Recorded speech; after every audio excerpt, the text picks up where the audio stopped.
Good morning, students. Welcome to today's class. In today's class, we will study about the graphical representation of motion. How we can represent the motion of an object graphically. Okay.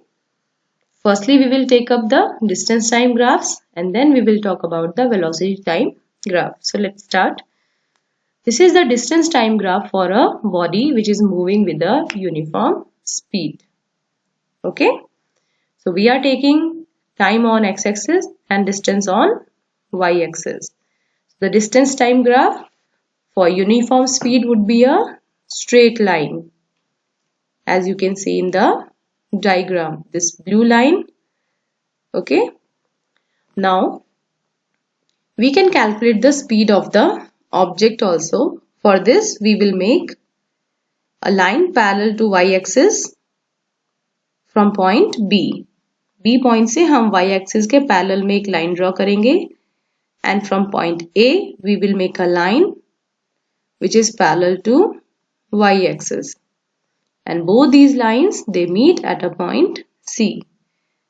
Now we obtain a figure shaped like a triangle, as you can see in the figure, triangle A, B and C. Okay. Now AC represents the time interval, okay, and BC represents the distance. Okay, so T1 is the initial time, T2 is the final time, S1 is the initial distance and S2 is the final distance. Okay, so speed of an object is equals to distance upon time.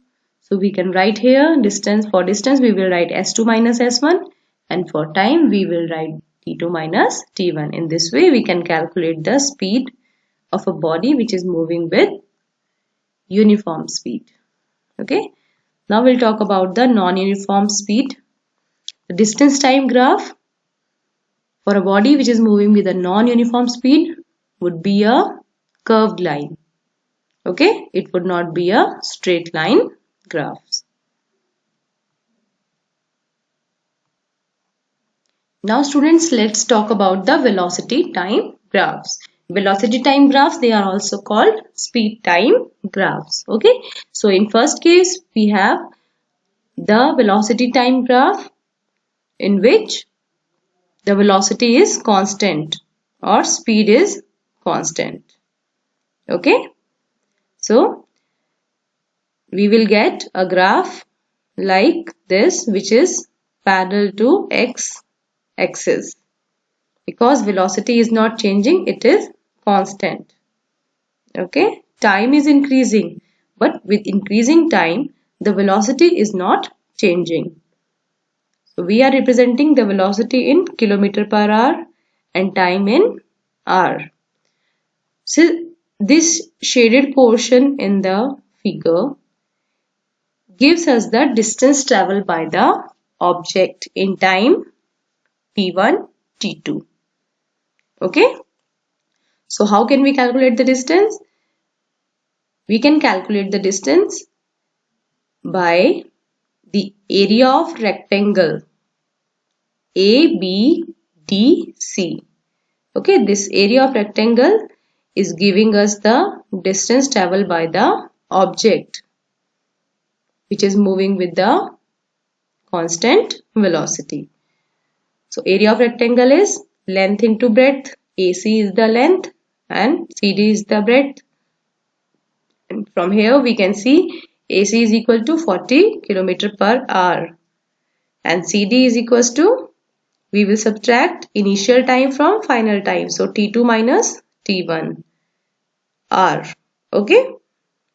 So this kilometre per hour, ये जो are है ये kilometre के divide में है तो ये are और ये वाला आर कैंसिल आउट हो जाएगा and we will have only kilometer. So we would have 40 T2 minus T1. Okay. So area of rectangle ABDC, the shaded portion, will provide us the distance traveled by the object. Okay. Now second case we have when the velocity of the body is changing at a uniform rate.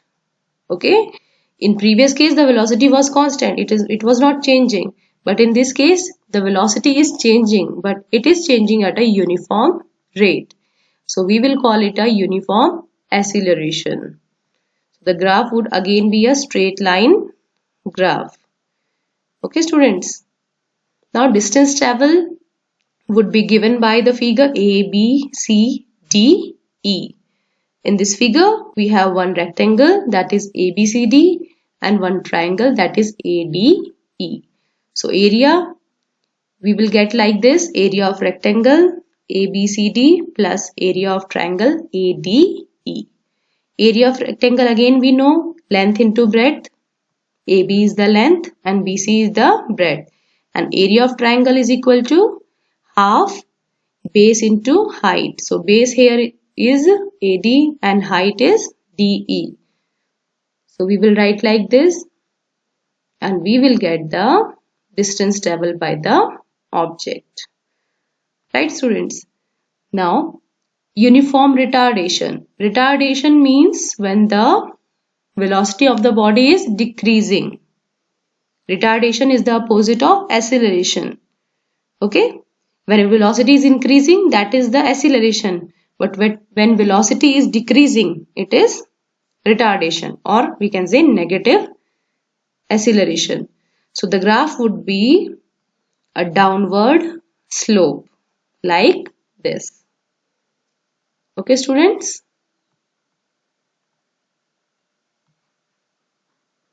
Now our next case is when the initial speed or velocity of the body is not zero. It means the body was already moving. It was not at a stationary state.